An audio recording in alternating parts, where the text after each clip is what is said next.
The fluorescent lights hummed above the small convenience store as evening settled, a thin wash of orange from the street lamps pooling on the linoleum. And Maya stood behind the counter with flour on her apron and the tiredness of a dozen shifts in her shoulders. Her hands smelled faintly of cinnamon from the pastry she had restocked earlier, her hair tied back with a faded ribbon that used to belong to her mother, and in the pocket of her apron a crumpled list of bills she had to pay this week. A small sound cut through the steady murmur of the register, a noise like a held breath letting go, and it pulled her eyes toward the door.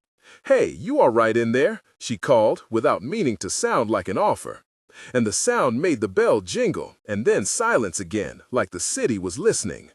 The image was simple and immediate, a little boy pressed against a display of colorful candies, eyes wide and damp, clutching a stuffed rabbit whose ear was worn and patched. His shoes were scuffed and one shoelace untied, and his face had a sketch of worry, as if the day had drawn itself across him in pencil. Maya stepped out from behind the counter, barefoot on the cool tile. For a moment, the air smelled of coffee and citrus cleaner, and she felt the small, familiar spike of protectiveness that had become part of her rhythm. "Do you want a cookie?" she asked, and his voice came out small. "I am fine." But his hands would not stop moving, his fingers worrying at the rabbit. This was how the evening began, a scene of gentle alarm, a clerk and a child, and a city that worried at its edges. The encounter grew as the boy did not leave, and the lights outside thinned into the long waiting of night, and Maya crouched slowly, lowering herself to his level so her voice would not feel like thunder. "Hi, I'm Maya," she said, and the boy looked up like someone who had been taught to look before they trust. "I am Ethan," he answered, barely above a whisper.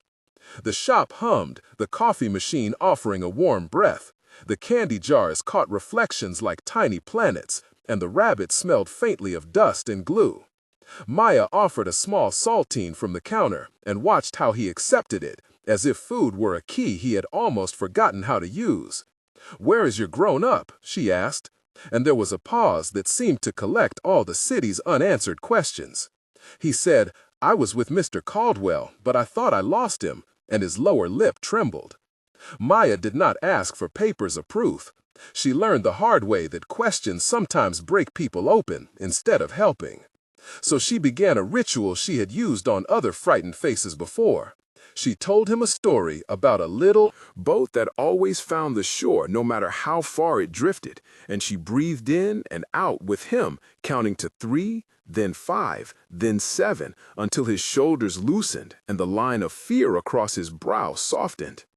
"You have a brave boat inside you," she told him, and he let out a breath that sounded almost like a laugh. The store smelled of sugar and metal and the faint wetness of rain that had passed earlier, and a bus sighed by outside. There were 8 shifts of dialogue, then more, as neighbors passed by and asked if he needed help, and Clara, the manager, arrived out of the back room with her shoes still laced tight. "I will make tea," she said, and Rosa, the cashier from the next shift, leaned in with a blanket. "My niece had that same rabbit," she offered a memory that gave weight to the present. Officer Diaz arrived, footsteps soft on the pavement, carrying the official air of someone who had seen plenty, yet still kept careful kindness in his voice. "Is he okay here for a minute?" he asked. And Maya said, "He can stay until we call someone. We are not letting him go back to an empty sidewalk." And there it was, a web of small decisions that stitched people together, one soft choice at a time. The scene used sight, sound, smell, taste, and touch. The warmth of a mug, the gritty crispness of the cracker, the whisper of a coat against the counter, the rabbit against a palm, all of it making a space where a frightened child could breathe. Voices overlapped in a chorus of concern. "Do you know where Mr. Caldwell works? He has a silver car. He had a hat."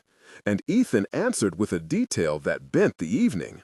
"He always says that big things are easy when you start with small things," a line that sounded older than the 5 years he claimed. Trust unspooled little by little, and what followed were tiny revelations like puzzle pieces. Maya learned how Ethan liked the color yellow because it reminded him of the sun that his father said was like a watchful eye he could always find. She learned that the rabbit had a name, Mr. Bun, and that Ethan hummed when he was thinking, as if a song could shield him. She learned also that Ethan sometimes woke in the night from dreams where numbers chased him, and that he was careful to tuck his voice away when new people entered a room. A quiet act of care sealed the first shift of their relationship. Maya sat beside him on the stoop with 2 paper cups of tea and tore a biscuit in half, letting him choose which side he wanted. And when he reached out, his fingers brushed Maya's, and it felt like permission to stay. "Are you my friend?" he asked, and she answered, "I will be your friend for as long as you want one." And the word friend landed like sunlight. The detail of his vulnerability, a freckle near his left ear, a slim scar across a knee, gave her a map to keep him safe in the short term, and the store became an unexpected refuge. Their voices back and forth became a pattern with at least 8 exchanges each time as they circled around small subjects, safe subjects, and more dangerous questions that they both delayed for later answers. The sensory world remained dense. The tea steamed in the cool air. The wrapper of a toy crinkled like tissue paper in the wind.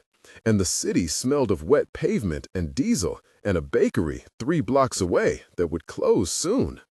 This was not just a rescue. It was a meeting of 2 stories that had drifted alone far too long.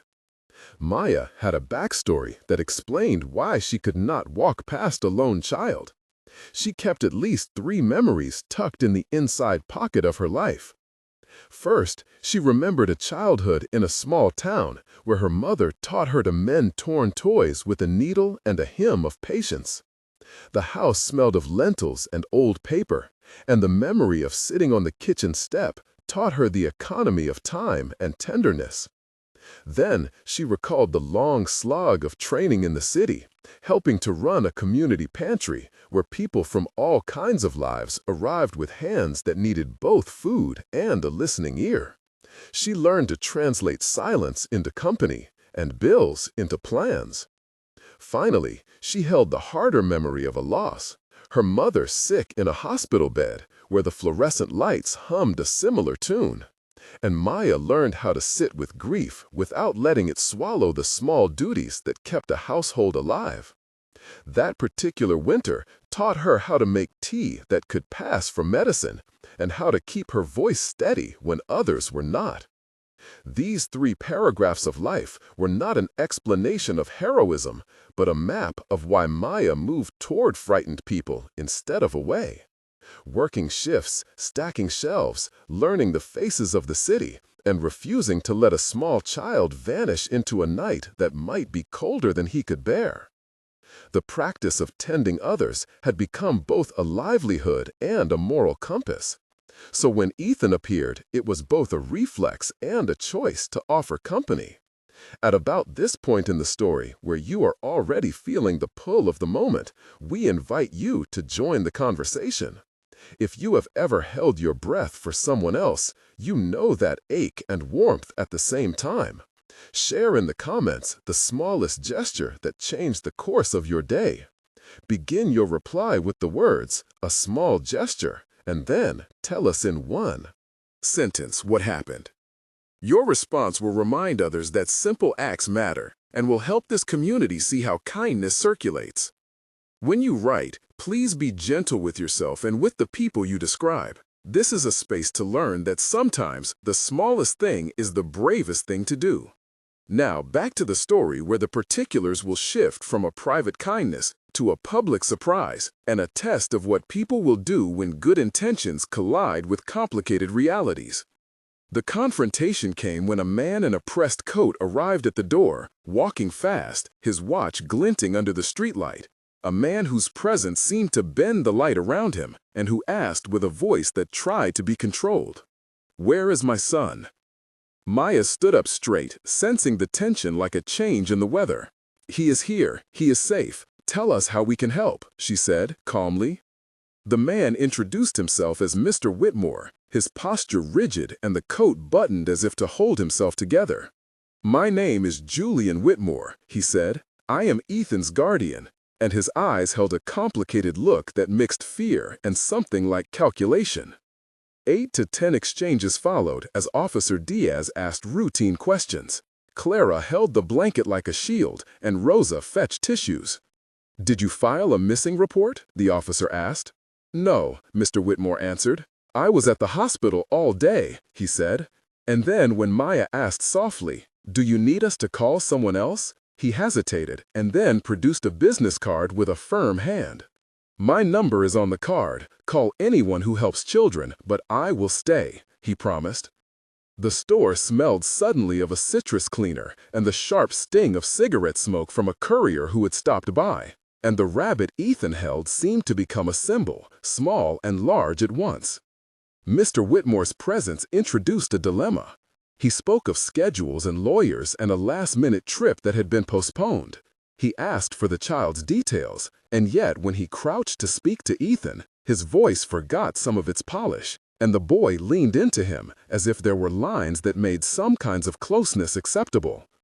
Maya watched the exchange and felt the weight of practical questions, unpaid bills, a job that could be lost if she stepped too far into someone else's life, and the moral weight of not leaving a child on the sidewalk. "If you will let me," Mr. Whitmore said finally, "I would like to thank you properly. I would like you to meet someone who could make things easier for you." And the offer hung in the air, a doorway that could open into something that went well beyond tonight. The offer that followed changed everything in ways no one in that small store could have predicted. Days that came after Mr. Whitmore returned to the store with a parcel, a man named Samuel Price came with him who introduced himself as an assistant and who wore a nervous smile and a sweater with elbow patches. "We do not usually do this," Mr. Whitmore said, "but we saw how you handled things and we would like to offer you some part-time hours helping with errands and events at our foundation." Maya blinked as if someone had suggested she could balance a sun on her palm. The foundation Samuel described had offices downtown with clean carpets and a coffee machine that hissed like a contented cat, and he spoke of paperwork and orientation and the used terms that sounded like doors opening: stipend, relocation assistance, health benefits, and an immediate start date. The offer came with practical details, an hourly rate that would cover the stack of bills in her pocket, and the promise of paid sick leave for a mother she needed to visit, and a plan to enroll her in a night course so she could qualify for a supervisory role. Maya felt her chest tighten in a way that was both fear and longing. She pictured a future with nights that allowed sleep, not just small rests between shifts. She imagined quiet weekends with a neighbor named June that she could finally repay for a favor. Within this block of the story, there were long dialogues, up to 10 exchanges between Maya and Samuel, between Maya and Mr. Whitmore, and between Maya and Clara, the manager who feared losing her excellent clerk, but who also smiled with honest pride. "You deserve this," Clara said. "You have always taken care of strangers like they were kin." And Maya answered, "I never thought that helping a child at closing time would change the rent due date, but here we are." The sensory details were rich. The office smelled of lemon polish and new printer ink. The paperwork had a slight tang of fresh cardboard and coffee. And the car that Mr. Whitmore gave her a ride in smelled of cedar and leather and carried the faint perfume of someone who spent most of his life planning other people's calendars. In these scenes, the boy Ethan was a quiet presence, his rabbit held in both hands as his future shifted around him like a new costume. Names assembled in the narrative: Rosa, Samuel, Officer Diaz, Clara, Mr. Whitmore, Miss Nguyen, a kind neighbor named June, and a friend from the pantry called Sam, all moved with actions specific and small. Sam, the neighbor, brought over a spare sweater. Miss Nguyen, the social worker, texted resources, and Dr. Patel from the clinic offered a free checkup. These actions made the offer feel less like a windfall and more like a network of people reweaving lives. Moving into a new routine was not easy, and the story showed the quiet work of adaptation and the first small social conflicts.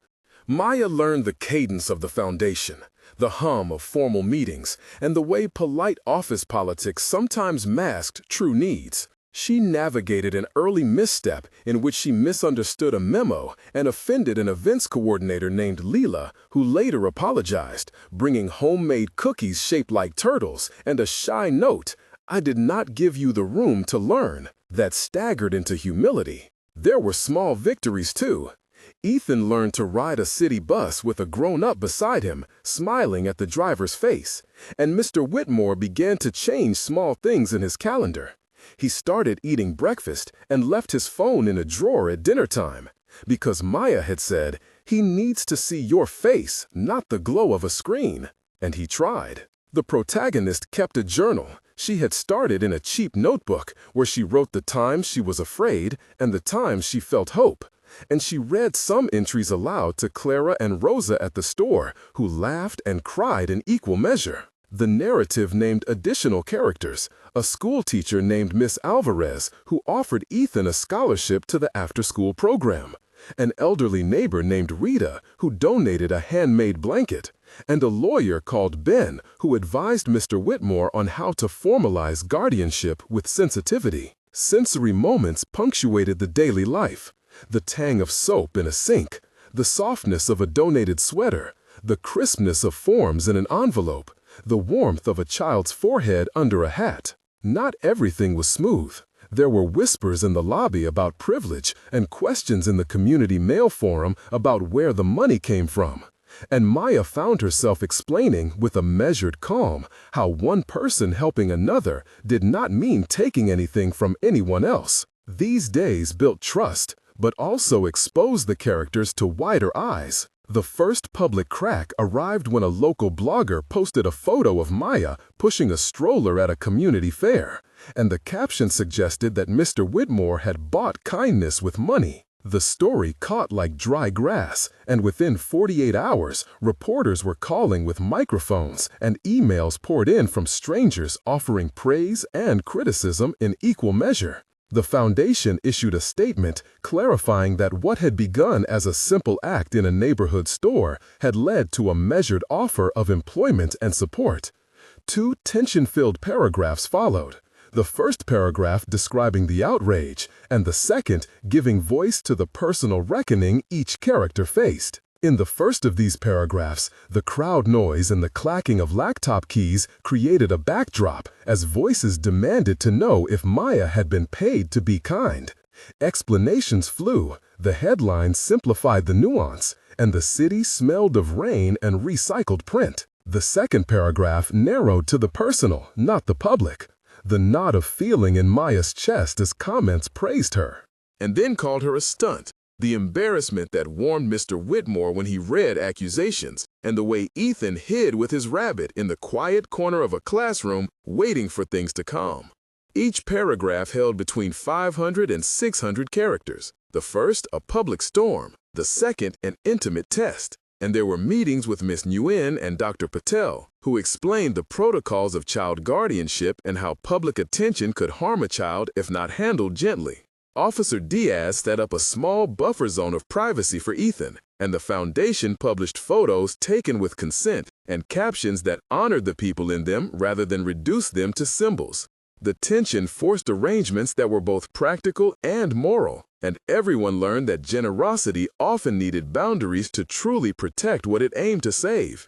The intimate climax came when Ethan fell ill, a high fever that surged like a bad weather system, and within a night he was into the hospital. Eyelids heavy and breath quick, and Maya sat in a stiff chair. The hospital seat squeaked, and a fluorescent light hung like a small sun, and she had not realized how much of her life she had folded into this small boy until the worry filled the room.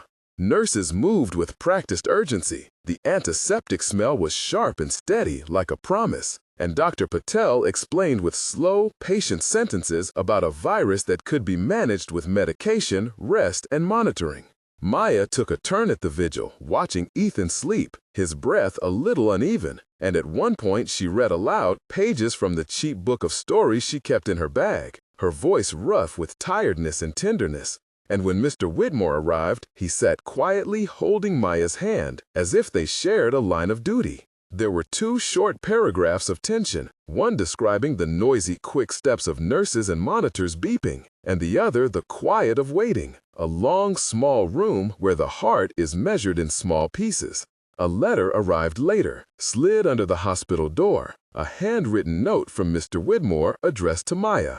"Thank you for seeing him when I was not brave enough," it said, and inside was a small folded photograph of Ethan sleeping with his rabbit, and a scribble on the back that read simply, "We are learning to be better." The moment reconfigured them all, and when Ethan opened his eyes, he looked at Maya and said, "You taught me how to breathe like my boat." And the room filled with a light that felt like the first time dawn touches a shelf. 1 month later, the rhythm of life had shifted in tangible ways. Maya had a steady schedule at the foundation, a paycheck that covered overdue bills, and a weekend visit with her mother who received care and attention she had lacked months earlier. Ethan was enrolled. And Miss Alvarez's after-school class, and he had a small backpack with a patch of a rabbit sewn on it by Rita.